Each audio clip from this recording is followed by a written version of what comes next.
இன்று இந்திய இசை உலகின் மறக்க முடியாத குரலான எஸ்பி பாலசுப்ரமணியன் அவர்கள் பிறந்த நாள் 1946 ஜூன் 4 பிறந்திருக்காங்க.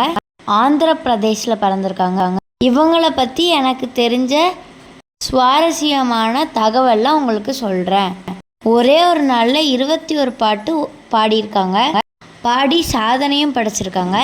40,000க்கும் மேலே பாட்டு பாடியிருக்காங்க. 16 மொழியில் பாட்டு படிச்சிருக்காங்க. இவங்க 70க்கும் மேற்பட்ட படங்களில் நடிகராக நடிச்சிருக்காங்க.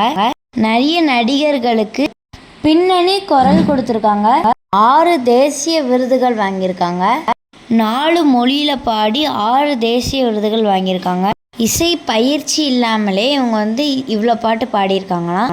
இவங்க படித்த மொழியை நான் உங்களுக்கு கொஞ்சம் சொல்கிறேன். தமிழ், தெலுங்கு, கன்னடம், மலையாளம், ஹிந்தி, துளு, உருது, சமஸ்கிருதம், ஒடியா, மராத்தி, பெங்காலி, பஞ்சாபி, இதே மாதிரி நிறைய மொழியில் படிச்சிருக்காங்க.